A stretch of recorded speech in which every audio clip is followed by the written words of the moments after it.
நாம் மிகப்பெரிய நிறுவனங்களை எல்லாம் பார்க்கும் பொழுது நமக்கு என்ன மனசுல தோன்றும்னு பார்த்தீங்கன்னா, நாமளும் இந்த மாதிரியான ஒரு நிறுவனங்கள உருவாக்கணும். அந்த நிறுவனத்திற்கு நம்ம ஒரு சிஇஓவா இருக்கணும், ஒரு இயக்குனரா இருக்கணும் அப்படின்னு நம்ம கருதுறோம் நம்ம.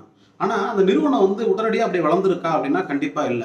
எப்படி சிறுதுளி பெருவெள்ளம்னு சொல்றாங்கல்ல, இது ஒரு சேவிங்ஸ்க்காக சொல்லுவாங்க. ஒரு சேமிக்கிற பழக்கத்த உருவாக்கணும் அப்படிங்கிறதுக்காக, ஒரு சிறுதுளி பெருவெள்ளம்னு சொல்லுவாங்க. அந்த மாரி தான் நிர்வாகம் என்பது, அட்மினிஸ்ட்ரேட்டர் என்பதும் சின்ன சின்னதா உருவாக்கி நம்ம கட்டக்கூடியது. ஒரே நாள்ல எல்லாம் நிகழ்ந்துராது.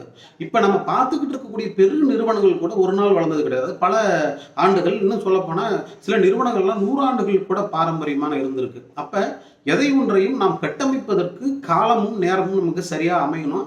அதே நேரத்துல எல்லா நேரங்களிலும் நம்ம அதற்கான கட்டுமான பணிகளில் அட்மினிஸ்ட்ரேட்டிவ் நம்ம கரெக்ட்டா பார்த்துக்கிட்டே இருந்தோம்னா, அந்த வேலைய நம்ம சரியா செஞ்சுக்கிட்டே இருந்தோம்னா, அது ஒரு நாளைக்கு வளர்ந்து ரொம்ப பெருசா நிக்கும். அப்பதான் பெருசாக முடித்தோம் தவிர, எடுத்த உடனே ஒரு பெருநிறுவனமாக நம்ம கொண்டு வந்துட முடியுமா அப்படிங்கிறது நடைமுறைக்கு சாத்தியம் இல்ல.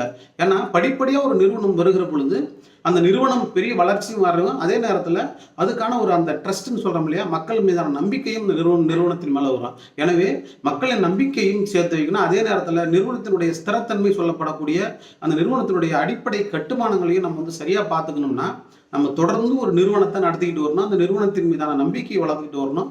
அப்படி வளர்த்துக்கிட்டு வரும்பொழுது தான் பெருநிறுவனங்களை நம்மால் உருவாக்க முடியும் என்பதை புரிந்து கொள்ளுகிறவரால் மிகப்பெரிய நிறுவனங்களை இன்றளவும் உருவாக்கி கொண்டே இருக்கிறார்கள்.